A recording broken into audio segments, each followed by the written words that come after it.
Why Can't My Parents Let Go? By Elsabie from elsabiesmith.com. I'm a 28-year-old university student and still living with my parents. They still expect me to be home at a certain time.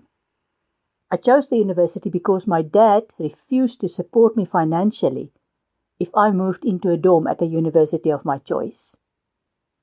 My dad even wanted me to share a carpool with his friends, but I refused, and I'm taking the bus because it gives me a little freedom even though it is inconvenient. I've got a good job, and with my studies I am hardly ever at home. My parents are always complaining because they don't see enough of me. I've wanted to move out before, but every time there was a huge argument with my parents and I stayed to keep the peace. I dread to even broach the subject with them because it always results in arguments and tears. My boyfriend and I have decided to move in with his mother. All my friends agree that it is time for me to make the move. How do I tell my parents that I'm moving out without getting them angry again? I don't want to leave on bad terms. Here is my answer. It is not easy at the best of times to let go of a child, and some parents find it even more difficult to accept that their child is no longer a child. You cannot change the way your parents feel about you moving out, because they choose how they feel. You can change how you view their reaction to your choices. When you raise the subject, your parents choose to be angry rather than supportive.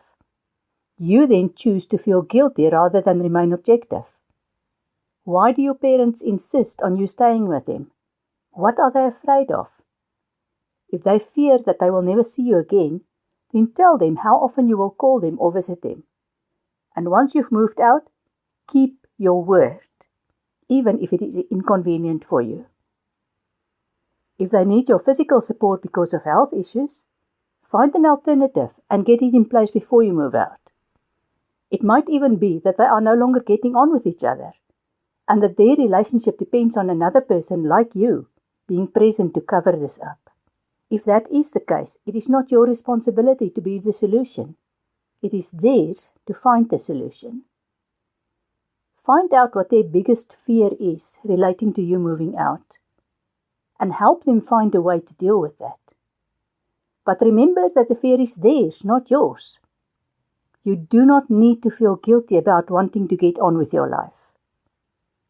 You can continue to argue with them about this, or you can be firm and loving and listen to them without getting sucked into their emotions. If they choose to be angry with you, just continue to love them and remain calm. At some point, they will choose to love you back.